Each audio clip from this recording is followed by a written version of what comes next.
الحمدللہ رب العالمین والصلاة والسلام علی سید الانبیاء والمرسلین اما بعد فاعوذ باللہ من الشیطان الرجیم بسم اللہ الرحمن الرحیم۔ آج خلاصہ تفسیر قرآن میں ہم سورہ یاسین اور 23ویں پارے سے انشاءاللہ عز و جل خلاصہ تفسیر اور درس قرآن سماعت کریں گے۔ اللہ تبارک و تعالیٰ عز و جل نے قرآن مجید فرقان حمید میں اور اسپیشلی سورہ یاسین کے اندر جن چیزوں کا بیان فرمایا ہے، اس میں کفار کو بہت ساری اہم تنبیہات کی گئیں۔ اسی طرح ایمان والوں کو قبر و حشر اور قیامت کا دن اور قیامت کے دن مجرموں کا حال اور کئی ساری چیزوں کو سورہ یاسین شریف میں بیان کیا گیا۔ تو آج کے درس کے اندر انشاءاللہ ہم ان تمام چیزوں پر مختصر انداز میں ہم گفتگو کریں گے، لیکن ابتدا میں سورہ یاسین کی فضیلت کیا ہے ایک حدیث مبارکہ سماعت کرتے ہیں۔ حضور نبی کریم صلی اللہ علیہ وآلہ وسلم نے ارشاد فرمایا کہ ہر چیز کا جو ہے وہ دل ہوتا ہے اور قرآن کا دل سورہ یاسین ہے، اور اسی طرح ارشاد فرمایا کہ جو سورہ یاسین شریف پڑھے گا تو اس کی تلاوت کی برکت سے 10 قرآن پاک کا ثواب عطا کیا جائے گا۔ تو سورہ یاسین شریف کی تلاوت پر اللہ تبارک و تعالیٰ عز و جل اس کو اس طرح 10 قرآن کا ثواب عطا فرماتا ہے، اور سورہ یاسین شریف جو ہے یہ گھر میں تلاوت کرنی چاہیے، اور کوشش فرمایا کریں کہ روزانہ صبح فجر کی نماز کے بعد کم از کم ایک بار سورہ یاسین شریف کی تلاوت کر لیا کریں، انشاءاللہ گھر میں برکتوں کا نزول ہوگا۔ تو آئیے اب ترجمے کی طرف بڑھتے ہیں۔ یاسین والقرآن الحکیم۔ یاسین یہ لفظ جو ہے یہ حروف مقطعات میں سے ہے، یہ ایک حرف ہے، اس کی مراد اللہ ہی بہتر جانتا ہے۔ حروف مقطعات جتنے ہیں ان کا مطلب اللہ ہی جانتا ہے، تو یہاں پر بھی جو سورہ یاسین بیان کی گئی، یاسین کا لفظ جو بیان کیا گیا، اس کا مطلب بھی اللہ ہی جانتا ہے۔ نیز کسی کا نام، جس طرح ہم دیکھتے ہیں کہ لوگ معاشرے کے اندر مختلف نام رکھتے ہیں، تو یاسین نام بھی یہ بہت عام رکھا جاتا ہے،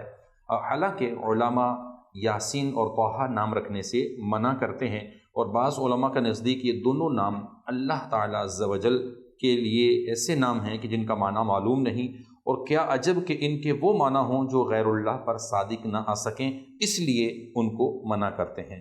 اور دوسری خاص بات یہ ہے کہ حضور علیہ السلام کے ساتھ یہ نام خاص ہیں، اس وجہ سے بھی اس نام کو رکھنے سے منع کیا گیا۔ ہاں، جس کی اجازت دی گئی وہ یہ ہے کہ جب بھی یاسین نام رکھیں تو غلام یاسین نام رکھیں، غلام یاسین ہی پکاریں اور غلام یاسین کہہ کر بلایا کریں۔ تو یہ ایک مسئلہ یاسین کے حوالے سے تھا جو آپ کے سامنے پیش کیا۔ اسی طرح اگلی آیت کے اندر اللہ تعالیٰ ارشاد فرماتا ہے والقرآن الحکیم، حکمت والے قرآن کی قسم، انک لمن المرسلین، بے شک تم رسولوں میں سے ہو، علی صراط مستقیم، سیدھی راہ پر ہو، تنزیل العزیز الرحیم، عزت والے مہربان کا اتارا ہوا یہ قرآن ہے، یہ کلام ہے، لتنذر۔ اس آیت مبارکہ میں اگلی جو آیت ہے اس میں اللہ فرماتا ہے لتنذر قوما ما انذر آباؤہم فہم غافلون، تاکہ اس قوم کو ڈراؤ جس کے باپ دادا کو نہ ڈرایا گیا تو وہ غفلت میں پڑے ہوئے ہیں۔ یہاں مفسرین نے لکھا ہے یہاں پر بطور خاص کفار قریش کو عذاب الہی سے ڈرانے کا فرمایا گیا تھا۔ عمومی طور پر حضور علیہ السلام اہل عرب، اہل کتاب وغیرہ سبھی کو عذاب الہی سے ڈرانے والے ہیں، کیونکہ آپ صلی اللہ علیہ وسلم تمام لوگوں کے لیے رسول بنا کر بھیجے گئے۔ اور اس کے جو اگلے آیت کا یہ حصہ ہے کہ جس میں فرمایا گیا جس کے باپ دادا کو نہ ڈرایا گیا، یہاں پر مفسرین نے لکھا ہے کہ قوم قریش میں حضور صلی اللہ علیہ وسلم سے پہلے کوئی رسول تشریف نہیں لائے۔ 600 سال کا بیچ کا ایک فاصلہ تھا کہ حضرت عیسیٰ علیہ السلام اور رسول اللہ صلی اللہ علیہ وسلم کے بیچ، اور اسی کے دوران عرب میں حضرت اسماعیل کے بعد سے لے کر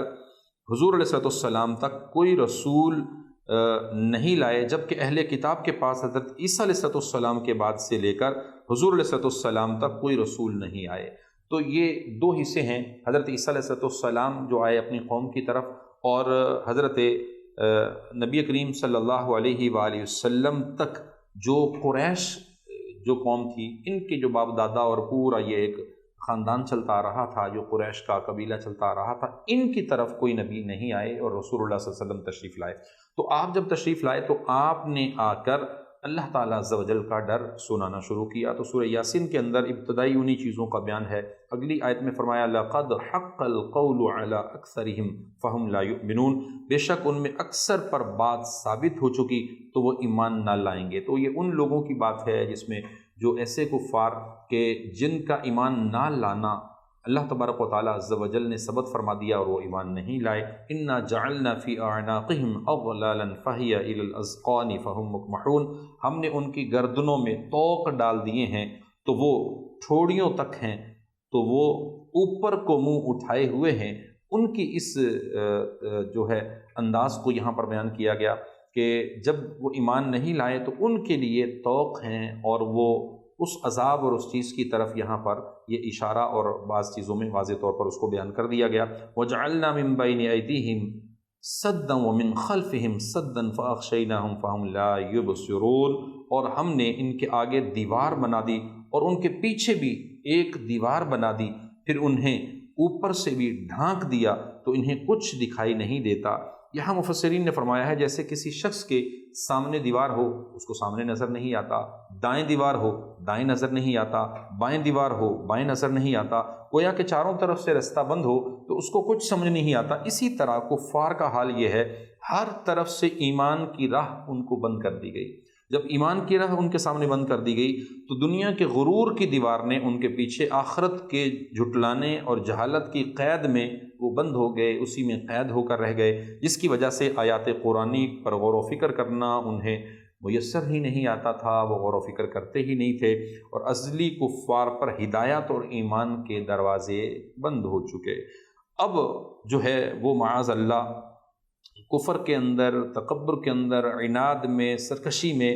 جو بھٹکے رہیں گے، اور پھر معاذ اللہ ان کے لیے سزا کو ہوئی جہنم سزا ہوگی۔ تو اس لیے فرمایا گیا سواء علیہم اانذرتہم ام لم تنذرہم لا یؤمنون، اور تمہارا انہیں ڈرانا یا نہ ڈرانا برابر ہے، اور وہ ایمان لانے والے نہیں ہیں۔ تو یہ ان کفار کے متعلق ہے کہ جن کو ڈر سنائیں، خبر دیں، قرآن سنائیں، دلیلیں دیں یا ساری چیزیں ان کے سامنے رکھیں، وہ ایمان لانے والے نہیں ہیں۔ اس لیے فرمایا کہ اللہ تبارک و تعالیٰ عز و جل نے کہ ان کو ڈرائیں یا نہ ڈرائیں، ان کو ڈر سنائیں یا نہ ڈر سنائیں، یہ ایمان نہیں لائیں گے۔ انما تنذر من اتبع الذکر وخشی الرحمن بالغیب فبشرہ بمغفرۃ واجر کریم۔ تو تم تو صرف اسے ڈراتے ہو جو نصیحت کی پیروی کرے اور رحمان سے بغیر دیکھے ڈرے، تو اسے بخشش اور عزت کے ثواب کی بشارت دے دو۔ یعنی حضور علیہ السلام کو فرمایا گیا کہ آپ ان لوگوں کو ڈرائیں، ان کو تنبیہات کریں، ان کو نصیحت کریں جو پیروی کرتے ہیں، جو رحمان کی بات مانتے ہیں، حالانکہ رحمان کو نہیں دیکھا، اللہ کا کسی نے دیدار نہیں کیا، رب کو دیکھا نہیں ہے، بن دیکھے بھی وہ ایمان رکھتے ہیں، وہ پیارے صحابہ ہیں، وہ ایمان والے ہیں، قیامت تک اتنے ایمان والے ہیں۔ سورہ بقرہ کی ابتدا میں بھی ان کے متعلق فرمایا گیا کہ الذین یؤمنون بالغیب، وہ ایمان لاتے ہیں غیب پر، بن دیکھے ایمان لاتے ہیں، لیکن اس کے ساتھ ساتھ رب کائنات ان کو یہ بھی فرماتا ہے کہ ان کو عزت کے ثواب کی بشارت بھی دے دو۔ تو ایمان والوں کے لیے عزت کے ثواب کی بشارتیں ہیں، اور جو کفار ہیں، غیر مسلم ہیں، ان کے لیے فرما دیا گیا کہ بس ان کو ڈرائیں یا نہ ڈرائیں، ان کو دین کی دعوت جب آپ دے رہے ہیں تو ان کے چونکہ ایمان لانا ہی نہیں ہے، ان کے لیے ازلی ابدی کافر لکھ دیا گیا ہے، تو اس وجہ سے یہ کفر پر ہی رہیں گے۔ اور اگلی آیت مبارکہ کے اندر اللہ تعالیٰ عز و جل نے ارشاد فرمایا اِنَّا نَحْنُ نُحْيِي الْمَوْتَى وَنَكْتُبُ مَا قَدَّمُوا وَآثَارَهُمْ وَكُلَّ شَيْءٍ أَحْصَيْنَاهُ فِي إِمَامٍ مُّبِينٍ، بے شک ہم مردوں کو زندہ کریں گے اور ہم لکھ رہے ہیں جو عمل انہوں نے آگے بھیجا اور ان کے پیچھے چھوڑے ہوئے نشانات کو۔ یہاں مفسرین نے لکھا ہے چھوڑے ہوئے نشانات سے مراد کیا ہے، یعنی ہم وہ نشانیاں اور طریقے لکھ رہے ہیں کہ جو لوگ اپنے پیچھے چھوڑ گئے۔ یہ طریقے اچھے بھی ہو سکتے ہیں اور برے بھی ہو سکتے ہیں، دونوں کا حکم جدا جدا ہے، لہٰذا جو لوگ نیک طریقے نکالتے ہیں انہیں اچھی بدعت کہا جاتا ہے، اور جو یہ طریقے نکالنے والوں اور اس پر عمل کرنے والوں کو ثواب بھی ملتا ہے، اور جو برے طریقے نکالتے ہیں تو ان کو بری بدعت کہتے ہیں، اور یہ طریقے نکالنے والوں اور اس پر عمل کرنے والوں کو جو ہے وہ گناہ ملے گا اور گناہ گار ہوتے رہیں گے۔ تو یہاں پر یہ چیز بالکل واضح فرما دی گئی، اور ایک ظاہر کر دینے والی کتاب ہر چیز جو ہے ہم نے شمار کر رکھی ہے۔ تو اللہ تبارک و تعالیٰ نے اس طرح ایمان والوں کو، مومنین کو، ان لوگوں کو مثالیں دے کر ان چیزوں سے سمجھایا۔ اگلی آیت کی طرف بڑھیں تو وہاں پر بھی ایک مثال کا ذکر ہے اور ایک چیز کو یہاں بیان کیا گیا۔ فرمایا کہ وَضْرِبْ لَهُمْ مَثَلًا أَصْحَابَ الْقَرْيَةِ إِذْ جَاءَهَا الْمُرْسَلُونَ، اور ان سے شہر والوں کی مثال بیان کرو جب ان کے پاس رسول آئے۔ یہاں پر مفسرین نے لکھا ہے کہ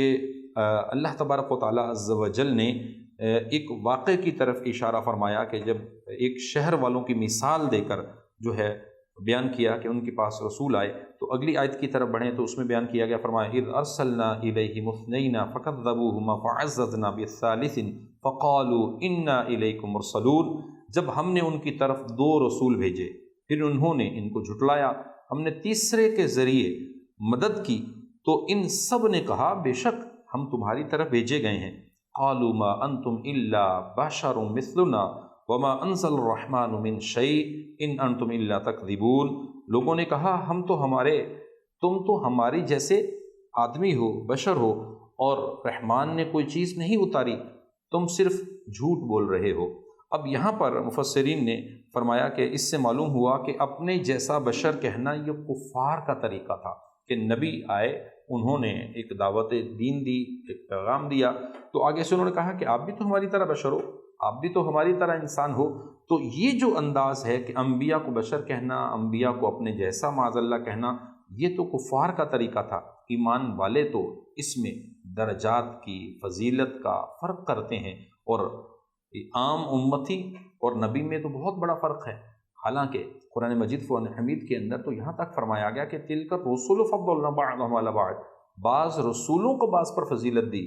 بعض رسول بعض سے افضل ہیں۔ تو وہاں پر جب انبیاء کا درجہ الگ الگ ہے تو ایک امتی نبی کے برابر کیسے ہو سکتا ہے؟ ایک امتی نبی جیسا کیسے ہو سکتا ہے؟ ایک امتی کو کیسے یہ حق ہے کہ وہ کہے کہ میں بھی تمہارے جیسا بشر ہوں؟ تو یہ کفار کا طریقہ تھا۔ ایمان والوں کو یہ زیب نہیں دیتا۔ ایمان والے تو یہ ہیں کہ جب نبی علیہ السلام کی بات آتی ہے تو جھکا دیتے ہیں اپنے سر کو، اپنی نگاہوں کو، اپنے سینے کو، اپنے جسم کو، اپنے آپ کو نبی کے سامنے اس طرح ادب کے ساتھ ہو جاتے ہیں کہ حضور علیہ السلام کا ادب صحابہ نے کر کے دکھلایا، اور آج امت کو بھی یہ حق ہے کہ وہ بھی حضور علیہ السلام سے اس عقیدت اور محبت کو اپنائے اور کفار کا طریقہ نہ اپنائے، بلکہ صحابہ کے طریقے کو دیکھے، انہوں نے کس طرح رسول اللہ صلی اللہ علیہ وسلم کی تعظیم کی، توقیر کی، ان سے محبت کی۔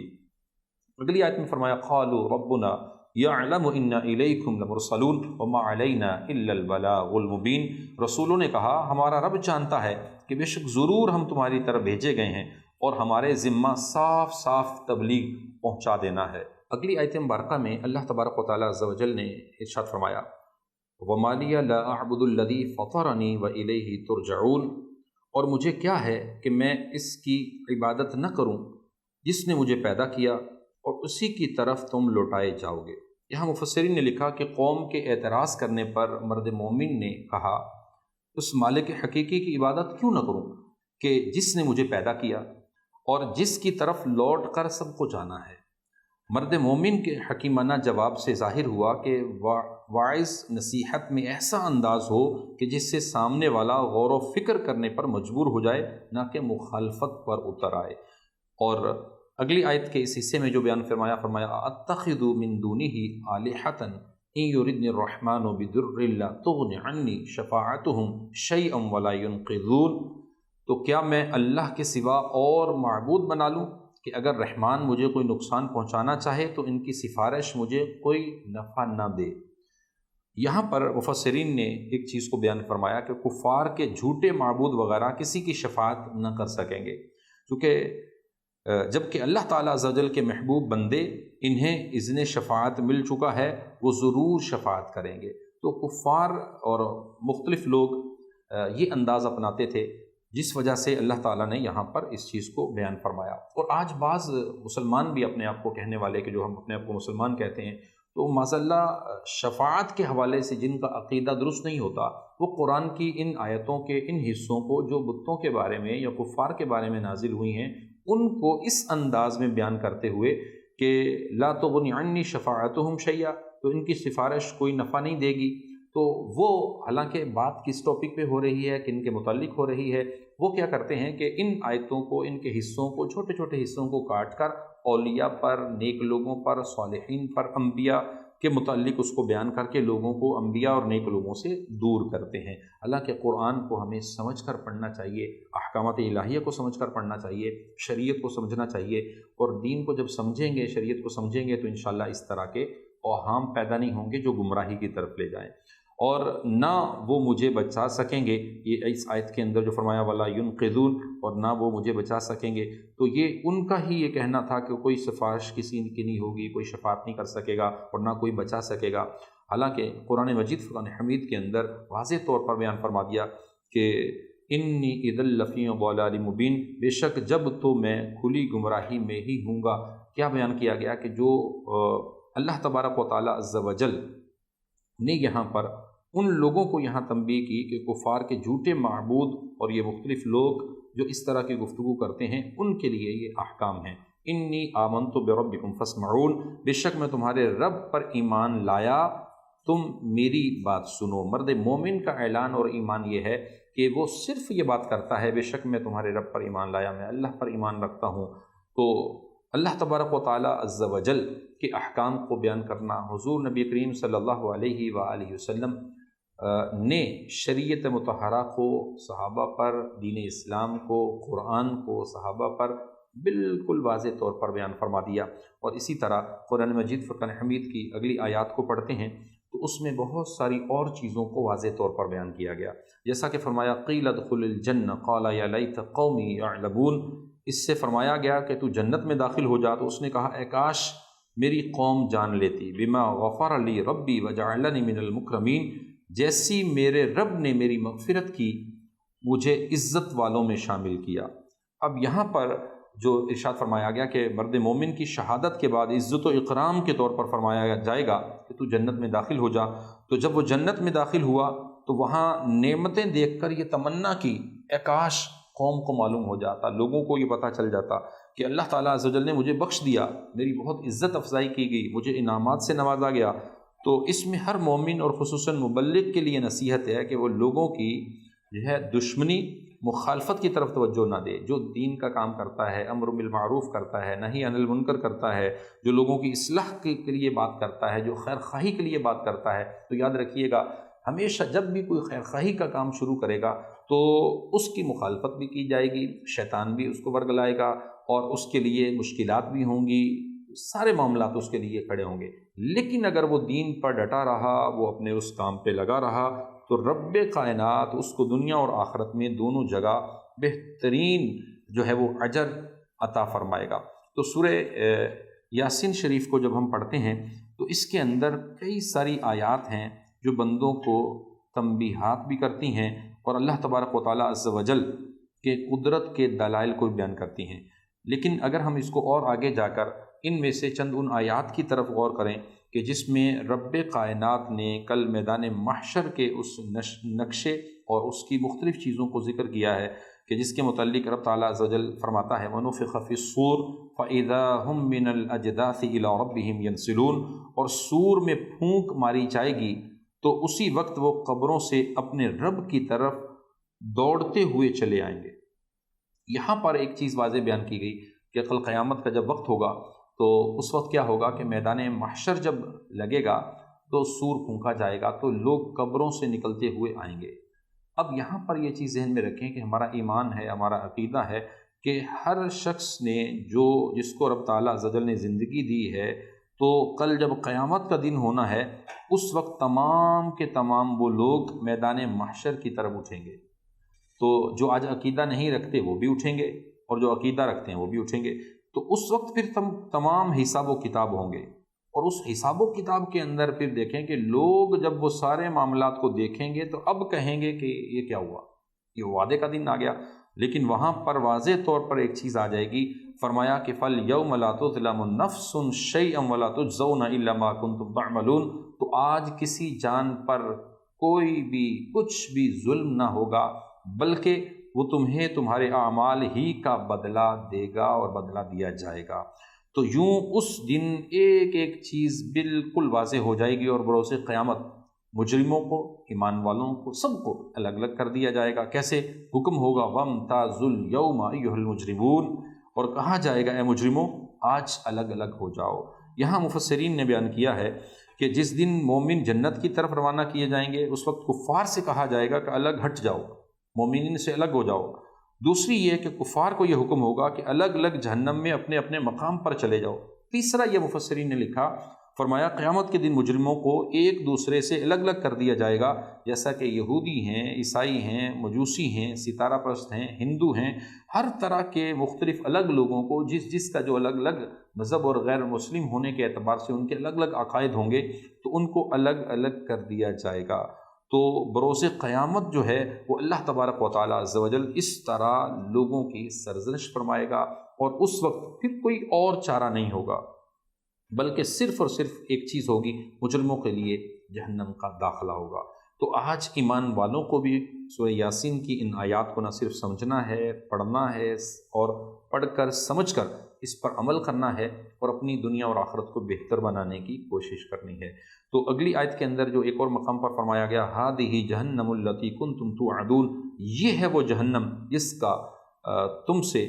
وعدہ کیا گیا تھا، تمہیں جس سے ڈرایا جاتا تھا۔ تو اصلوها اليوم بما کنتم تکفرون، اپنے کفر کے سبب آج اس میں داخل ہو جاؤ۔ تو معاذ اللہ پھر جب وہ وقت آئے گا تو اس وقت مجرموں سے جب یہ کلام ہوگا تو پھر کوئی چیز آڑے نہیں ہوگی، بلکہ ان کو جوک در جوک اوندھے منہ پھینکا چلا جائے گا اور ڈالتے جائیں گے۔ اور پھر اگلی آیت کے اندر فرمایا، اليوم نختم علی افواہہم وتکلمنا ایدیہم وتشہد ارجلہم بما کانوا یکسبون، آج ہم ان کے منہوں پر مہر لگا دیں گے، آج ان کے ہاتھ کلام کریں گے اور ان کے پاؤں ان کے اعمال کی گواہی دیں گے۔ یہاں مفسرین نے فرمایا کہ اللہ تبارک و تعالیٰ عز و جل جب وہ کل قیامت کا دن ہوگا تو اس دن کافروں کے اور تکذیب کرنے والوں کے، انکار کرنے والوں کے منہوں پر مہر لگا دے گا، اور وہ بول نہیں سکیں گے، ان کے اعضاء بولیں گے، اور ان کے اعضاء سے ان کے گناہوں کی گواہیاں سامنے آئیں گی۔ تو آج ہم اس پہ غور و فکر کریں کہ کس طرح جب کل قیامت کا دن ہوگا تو ہمارے اعضاء ہی ہمارے گناہوں کی شواہد اور گواہیاں دے رہے ہوں گے۔ تو اللہ تعالیٰ عز و جل کی بارگاہ میں دعا کرتے ہیں، یا اللہ تو ہمیں فکر آخرت نصیب فرما، اور کل میدان محشر میں رسول اللہ صلی اللہ علیہ وسلم کی شفاعت کے ذریعے سے جنت میں جگہ عطا فرمانا۔ تو انشاءاللہ اگلے ایپیسوڈ میں ایک نئے جو ہے وہ درس قرآن و خلاصہ قرآن کے ساتھ حاضر ہوں گے۔ ہمارے ساتھ رہیے گا، اللہ نے کے بعد۔